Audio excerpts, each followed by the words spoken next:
Audio Jungle.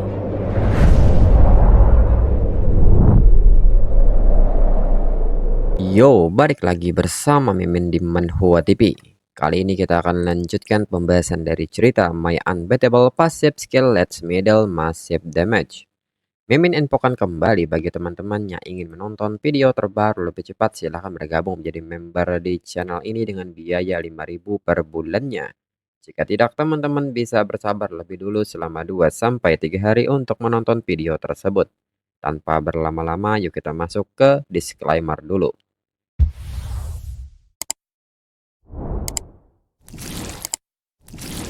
Disclaimer, silakan abaikan hal ini jika kalian sudah mengerti. Ini peringatan mengenai konten di channel ini. Video ini berisi alur cerita komik yang mempermudah bagi teman-teman untuk mengetahui isi ceritanya dan memahami alur ceritanya. Jika ada kesamaan tokoh, tempat, maupun isu yang sedang hangat, itu benar-benar tidak disengaja. Dan peringatan bagi teman-teman untuk tidak mencontoh atau meniru perkataan maupun perbuatan yang tidak baik yang ada di video ini, karena cerita ini hanyalah fiktif belaka. Jika mengerti, yuk kita masuk ke ceritanya. Lalu kini Qianmo dan Jiang Wenliang keluar dengan keadaan kusut. Qianmo meminta maaf karena telah membuat mereka semua menunggu. Butuh sedikit waktu untuk menyalakan tungku tempat tingkat surgawi ini. Reya yang melihat ini pun kaget, ternyata pemuda itu adalah Cheng Qianmo.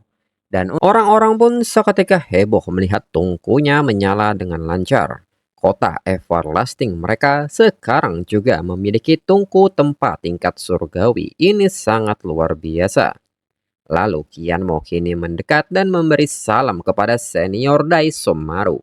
Daisomaru yang melihat Qianmo nampak tidak kaget sama sekali, dirinya sudah menduganya. Terakhir kali dirinya samar-samar menebak identitas Qianmo. Dirinya tidak percaya bahwa seorang Grandmaster pandai besi bisa begitu mudah. Qianmo mengatakan bahwa dirinya ingin mengungkapkan identitas dirinya saat itu, tapi sayangnya Daisomaru terburu-buru untuk pergi. Reya menyebut Qianmo pembohong. Dirinya rasa Qianmo datang untuk menipu mereka dengan sengaja. Daisomaru meminta Reya mencukupkan hal ini. Presiden Guild Cheng Qianmo memang membantu mereka saat itu dan dia tidak meminta teknik penempaan itu sendiri. Sementara itu orang-orang yang melihat ini bertanya apa yang terjadi. Ketua Guild Cheng Qianmo sepertinya tahu penempa immortal. Dan sepertinya gadis yang bernama Reya itu telah ditipu. Mungkinkah Qianmo seorang jajingan? Lalu kini tiba-tiba tungku api tingkat surgawi mengeluarkan nyala api yang berbeda. Hong Gaoyi yang kaget melihat ini bertanya, ada apa dengan tungku everlasting fake? Mengapa apinya berubah menjadi hijau cian? Han Jiandong pun bertanya apakah kualitasnya terlalu buruk. Sepertinya sebentar lagi akan meledak. Daisomaru mengatakan bahwa itu tidak terlalu buruk, malah lebih baik. Karakteristik yang paling penting dari tungku tempat tingkat surgawi adalah kualitas apinya. Misalnya api hitam dari Sacred Mountain negara Air dan api merah kota Sunling negara Xia. Tungku tempat tingkat surgawi buatan lainnya seperti Radiance dan kota Skyfake tidak lebih dari api merah sekunder. Jiang Wenliang pun membenarkan hal itu. Energi tungku tempat tingkat surgawi kota everlasting bergantung pada pohon dunia.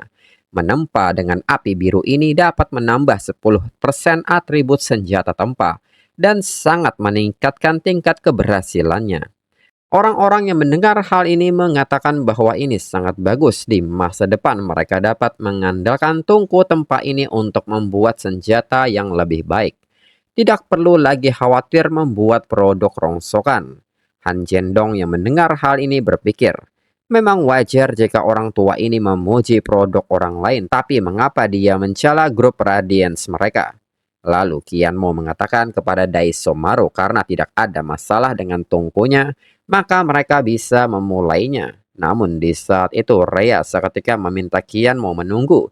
Meskipun Qianmo seorang Grandmaster, Qianmo baru berumur 20 tahun. Untuk menantang kakeknya, Qianmo harus melewatinya lebih dulu. Qianmo pun kaget mendengarnya. Daisomaru mengatakan bahwa Reya hanya berjarak satu penilaian dari level Grandmaster. Mengapa Qianmo tidak memberinya beberapa petunjuk? Qianmo pun mengerti serta Qianmo bertanya bagaimana Rhea ingin berkompetisi. Rhea pun mengatakan dengan menggunakan bahan-bahan yang Qianmo jual kepada dirinya. Mereka masing-masing akan membuat sebuah senjata. Hanya jika Qianmo menang melawan dirinya, Qianmo akan memenuhi syarat untuk menantang kakeknya. Qianmo menyebut itu tidak masalah, maka mereka akan bertanding. Huang Tian mengatakan bahwa cara gadis itu menantang Qianmo agak aneh. Pasti ada cerita di baliknya. Ruose pun bertanya dengan kesal, mungkinkah ketua guild Cheng Qianmo benar-benar jajingan? Huang Tian mengatakan bahwa Qianmo bertindak sangat sibuk setiap hari, tetapi ternyata dia ahli dalam manajemen waktu. Mendengar hal ini, Ruose seketika marah dan menginjak kaki Huang Tian serta memintanya untuk diam. Hingga kini Qianmo dan Rhea bersiap-siap untuk memulai menempa. Saat pertandingan dimulai, Jiang Wenliang bertanya apakah dirinya melihat sesuatu. Bukan saja mereka tidak membutuhkan cetak biru, tapi sepertinya mereka juga menggunakan teknik penempaan yang sama persis. Du Shui mengatakan bahwa pada tingkat Grandmaster cetak biru semuanya ada di kepala. Tapi kapan Qianmo mempelajari teknik penempaan negara R? Sementara itu, Rhea yang memperhatikan Qianmo menilai bahwa Qianmo sebenarnya menggunakan teknik tempa yang diberikan kakeknya. Lalu anggota penempa Everlasting Fake mengatakan bahwa mereka belum pernah melihat Presiden Cheng Qianmo menggunakan teknik penempaan seperti ini sebelumnya. Sepertinya itu gaya negara R. Mungkin Qianmo baru mempelajarinya. Dia hanya tidak ingin menindas gadis kecil. Rhea mengatakan bahwa dirinya melampaui dirinya sendiri kalau ini benar-benar menyelesaikan prototipe kasar 10 menit lebih awal. Namun saat Rhea melihat ke arah Qianmo, Rhea nampak kaget melihat Qianmo sudah mulai memadamkan apinya. Rhea pun bertanya-tanya bagaimana dia bisa secepat itu. Rhea merasa kesal dirinya sama sekali tidak boleh kalah dari Qianmo. Lalu orang-orang yang melihat ini mengatakan bahwa sepertinya gadis itu bukan tandingan bagi Qianmo. Orang lain pun membenarkan hal itu, lawan Qianmo adalah penempa immortal. Dalam pikiran Daisomaru, dirinya pikir skill menempa Rhea tidak tertandingi di antara rekan-rekannya, tapi sepertinya dirinya berpikiran sempit. Hingga kini Qianmo mengatakan bahwa tempaannya telah sempurna. Dan status menunjukkan bahwa nama senjata tempa Qianmo adalah Thunder Fang dengan kualitas epic kategori One Hand dengan level 30. Dan Rhea pun nyatanya juga telah selesai, butuh waktu yang hampir sama dengan Qianmo. Status pun menunjukkan bahwa senjata tempa Rhea bernama Cluster Blade, kualitas epic kategori Two Hand level 30. Daisomaru yang memperhatikan ini mengatakan bahwa kualitasnya serupa, namun sulit untuk menentukan pemenangnya. Cheng Qianmo menempa jauh lebih mudah daripada Rhea. Itu pasti akan menjadi kemenangan Cheng Qianmo. Jiang Wenliang pun bertanya pendapat Daisomaru tentang hal ini. Daisomaru memberitahu Rhea bahwa Cheng Qianmo memenangkan babak ini. Rhea pun kaget dengan putusan ini serta mengatakan bahwa kualitas miliknya sama dengan Qianmo.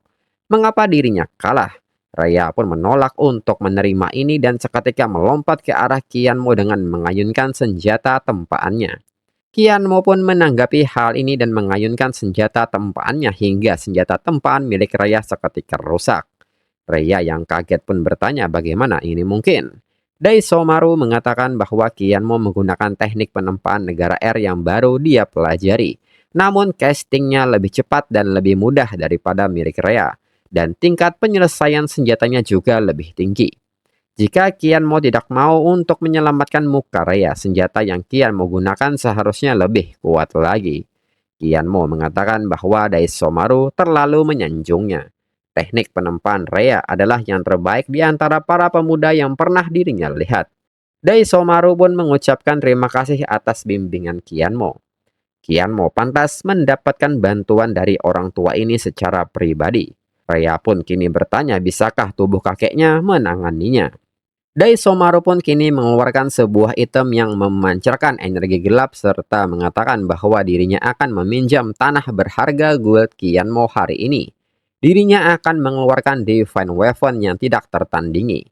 Orang-orang yang melihat ini pun bertanya, bahan macam apakah ini sampai-sampai membutuhkan item penyimpanan tingkat epic. Selain itu, aura ini menimbulkan perasaan yang sangat menjijikan. Daisomaru pun kini mengeluarkan sebuah senjata dan mengatakan bahwa senjata yang akan dirinya tempa hari ini bernama Heavenly Evil Cloud. Dalam sejarah negara R, itu adalah pedang dewa yang tidak tertandingi. Itu mungkin sedikit mempengaruhi semua orang. Lalu orang-orang yang berada di sekitar yang terpengaruh energi ini pun bertanya ada apa ini. Tiba-tiba mereka benar-benar ingin membunuh seseorang. Mereka tidak bisa mengontrol dirinya sendiri. Huang Tian yang menatap sekitar pun bertanya apa yang terjadi. Ada apa dengan semua orang? Ling Xiao mengatakan bahwa itu pedang terkutuk yang belum terpelihara. Semua orang terinfeksi olehnya. Lalu si Raisi Masashi yang terpengaruh hal ini mengatakan bahwa ini adalah divine artifact. Setelah proses penempaan selesai, Qian Mo pasti harus bertahan melawan pedang terkutuk itu. Mereka harus memanfaatkan kesempatan ini untuk membunuhnya. Sedangkan Den Xinji hanya mengatakan bunuh Qian Mo berkali-kali. Lalu Han Zhendong nyatanya juga terinfeksi energi ini hingga nafsu keserakahannya semakin tinggi. Dalam pengaruhnya, Han Zhendong mengatakan bahwa Radiance adalah miliknya. Dirinya akhirnya mendapatkan kendali atas grup Radiance. Qin Feiyu yang melihat ini mengatakan bahwa mereka benar-benar mempermalukan diri sendiri. Qian Mo yang memperhatikan situasinya bertanya-tanya dalam pikirannya apakah ini kekuatan Divine Artifact. Memang ada sesuatu yang unik tentangnya. Qian Mo kini mengeluarkan Azure Dragon Blessing dan mengatakan bahwa tugas dirinya kali ini adalah menempa Thousand Bladed Umbrella menjadi bentuk ultimate. Hingga Azure Dragon pun kini melepaskan Azure Dragon Blessing hingga melepaskan pengaruh negatifnya menginfeksi orang-orang. Mereka yang sadar pun bertanya apa yang baru saja terjadi. Ada apa dengan mereka? Mengapa kepala mereka sakit? Salah seorang dari mereka mengatakan bahwa sepertinya itu karena pedang terkutuk itu. Qin Feiyu mengatakan bahwa negara R mempunyai void blessing. Tapi negara Xia juga bukannya tanpa blessing. Daisomaru yang mulai serius mengatakan bahwa senjata yang ada di tangan Qian Mo sangat baik dan bentuknya unik. Serta pangkatnya tidak kalah dengan Heavenly Evil Cloud. Mungkin itu benar-benar dapat bersaing dengan Divine Artifact mereka. Du Shuwei pun bertanya mengapa orang tua ini menjadi agak aneh. Jiang Wenliang mengatakan bahwa rumor mengatakan bahwa beberapa pandai besi mencurahkan hati dan jiwa mereka ke dalam senjatanya. Daisomaru mungkin melakukan hal itu, tapi dibandingkan dengan itu, dirinya lebih mengkhawatirkan Qian Mo. Thousand Bladed Umbrella-nya sudah mendekati puncak. Bahkan dengan visinya, dirinya tidak tahu bagaimana cara meningkatkannya lebih jauh lagi. Dirinya bertanya-tanya seberapa tepatnya Qian Mo berencana untuk meningkatkannya. Lalu orang-orang mengatakan bahwa Divine Artifact telah melepaskan kekuatan sedemikian rupa. Bahkan sebagai cetakan kasar, mereka bertanya-tanya betapa menakjubkannya produk jadinya nanti. Selain itu, Thousand Bladed Umbrella di tangan Presiden Cheng Qian Mo adalah senjata perak tingkat 3. Jika Qian Mo terus memperkuatnya, mungkin tidak akan kalah dari Divine Artifact. Thousand Bladed Umbrella sudah menjadi produk jadi. Jika penempaan gagal, mungkin akan turun tingkat. Kompetisi ini benar-benar sulit diprediksi. Lalu dalam pikiran Qian Mo, sepanjang waktu, jalur penempaan dan peningkatan Thousand Bladed Umbrella telah mengikuti pengalaman kehidupan di masa lalunya. Tetapi pada akhirnya itu tetap hanya barang biasa. Namun, dunia ini memiliki banyak pengaturan berbeda seperti monster sejati, void blessing, dan divine artifact. Untuk melampauinya, seseorang harus melampaui diri masa lalunya dan keluar dari zona nyamannya untuk memiliki masa depan yang baru. Lalu Rhea mengatakan bahwa Qian Mo sebenarnya berniat memperkuat senjata perak. Orang ini benar-benar penjudi. Xing Siyuan mengatakan memang ada mentalitas berjudi, tetapi jujur saja berani menggunakan senjata perak yang tidak tertandingi itu untuk berjudi sudah cukup menunjukkan tekadnya sebagai seorang pengrajin. Dalam pikiran Xing Siyuan, sebagai seorang pengrajin tingkat Grandmaster mengetahui lawan memiliki Divine Artifact dan masih memilih untuk berkompetisi, Qian Mo pasti punya cara untuk menghadapinya. Dirinya ingin tahu bahan apa yang akan Qian Mo keluarkan. Di samping itu, orang-orang yang melihat penempa immortal pun bertanya apa yang dilakukan penempa immortal. Dia sebenarnya menyetel suhu tungku ke 2000 derajat. Itu terlalu berlebihan. Jiang Wenliang mengatakan bahwa suhu tinggi seperti ini tungku tempa biasa tidak dapat mengatasinya. Untungnya tungku mereka tahan uji. Daisomaru pun tertawa dan menyebut tungku ini benar-benar bagus luar biasa. Biasanya badan tungku akan retak pada suhu setinggi itu. Sepertinya keinginan dirinya hari ini dapat tercapai. Selanjutnya adalah mengintegrasikan bahan-bahan langka dari negara R. Setelah embrio berubah bentuk, mereka akan mulai menempa. Daisomaru pun kini menegur Qianmo dan mengatakan bahwa dirinya ingin melihat bahan luar biasa apa yang bisa Qianmo keluarkan untuk melampaui dirinya. Lalu Qianmo mengatakan bahwa dirinya sudah mengurai Thousand Bladed Umbrella ke bentuk dasarnya. Selanjutnya mengintegrasikannya ke material baru. Salah seorang yang melihat ini mengatakan bahwa Qianmo benar-benar melelehkannya. Itu adalah senjata unik di seluruh benua Apokalips. Rekannya pun membenarkan hal itu, membiarkannya berubah menjadi genangan besi cair begitu saja. Presiden Cheng Qianmo akan lebih baik menyumbangkannya untuk mereka pelajari. Jiang Wenliang yang mendengar hal ini meminta mereka untuk diam. Qianmo tentu akan dapat memperbaikinya. Jika mereka terus mengoceh dan mengganggu fokus Qianmo, mereka akan dikeluarkan dari asosiasi segera. Lalu kini Qianmo mulai mengeluarkan materialnya. Daisomaru yang melihat ini mengatakan bahwa itu adalah Evolution Stone, Changmu Fin, Glazed Flame Dust, Setting Sun Sacred Stone. Ini semua adalah material tingkat atas yang sangat sulit didapat. Tetapi bahkan jika dijumlahkan material tersebut masih biasa saja. Mendengar hal ini, Qianmo mengatakan bahwa masih ada satu material lagi. Qianmo meminta Daisomaru melihat ini. Apakah ini bisa menandingi Divine Artifact? Great Xia Flame Dragon Soul Kapten Cheng Qianmo. Demi masa depan negara Xia, tolong beri dirinya jejak takdir nasional untuk membantu dirinya. Orang-orang yang melihat ini pun kaget dan mengatakan bahwa itu adalah totem negara Xia. Sepertinya itulah yang menghilangkan aura jihad yang baru saja terjadi. Mereka pun bertanya apa yang akan dilakukan Presiden Cheng Qianmo. Qin Feiyu mengatakan bahwa ini adalah Flame Dragon Blessing. Sepertinya dalam 2 tahun kehidupannya di alam lain, pemahaman Qianmo atas Azure Dragon Phantom telah melampaui semua orang yang telah diberkati sebelumnya. Dan nyatanya Qianmo mendapatkan material dengan nama Flame Dragon Reverse Scale. Daisomaru pun bertanya apakah ini diringkas dari Xia National Destiny. Bagaimana Qianmo mencapai ini? Qianmo menyebut ini tidak buruk.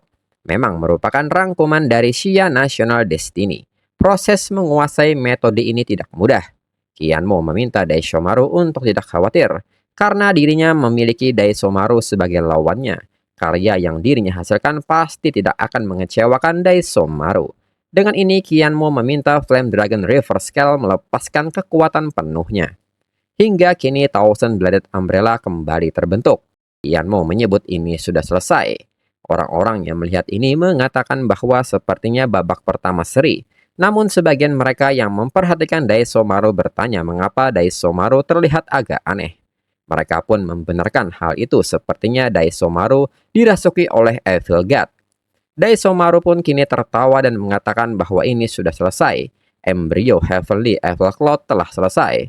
Tidak ada ledakan tungku, tidak ada kecelakaan, sudah dirinya duga. Keajaiban hanya bisa terjadi di negara ini. Shiraishi Masashi pun bertanya apa yang dipahami oleh orang-orang Xia ini. The Heavenly Evil Cloud adalah pedang dewa yang tidak tertandingi. Setelah ditempa, pengaruhnya terhadap orang-orang di sekitarnya akan menjadi lebih dalam. Dan Shinji pun mengatakan bahwa Cheng Qianmo pasti akan terpengaruh olehnya. Itu akan menjadi waktu yang tepat bagi mereka untuk menyerang.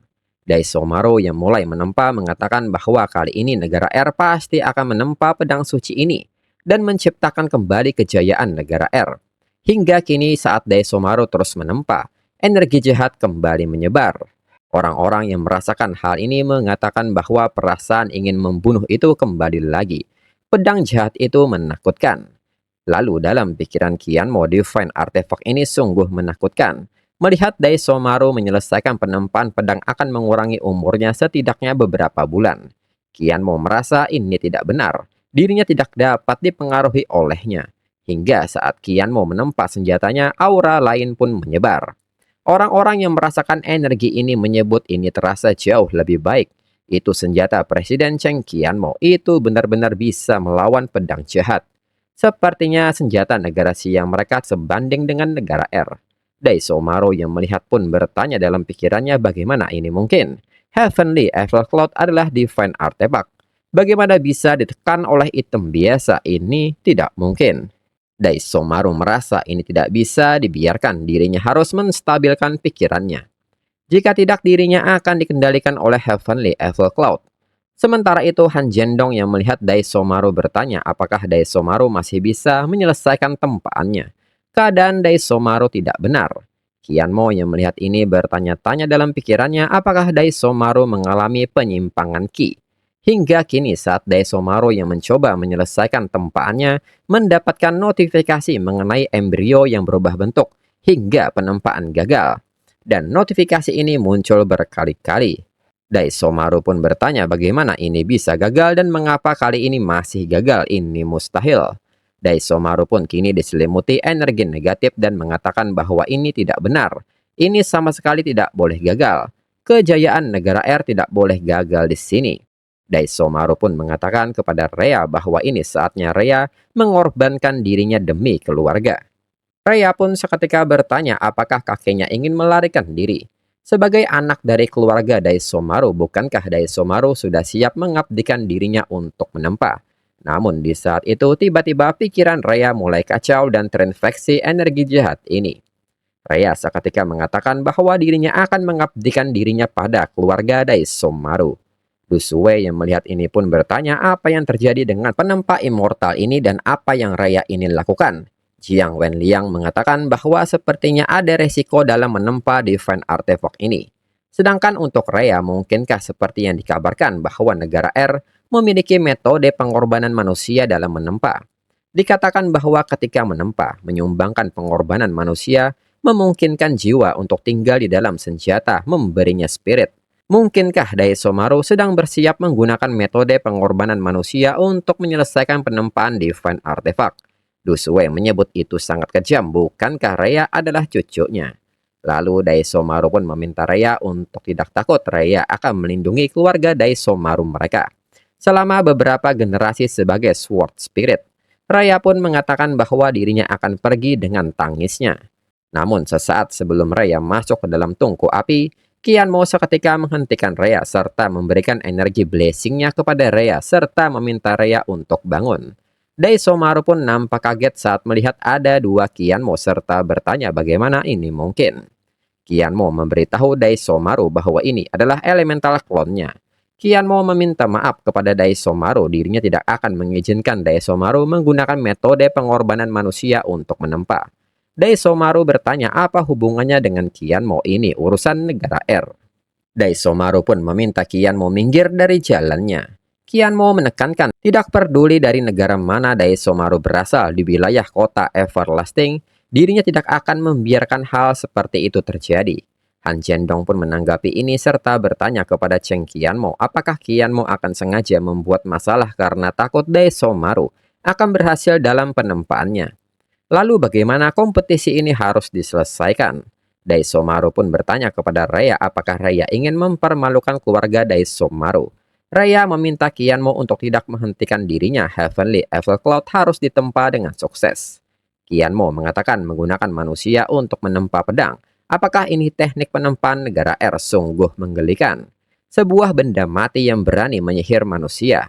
Daisomaru pun bertanya apa yang Qianmo ingin coba lakukan.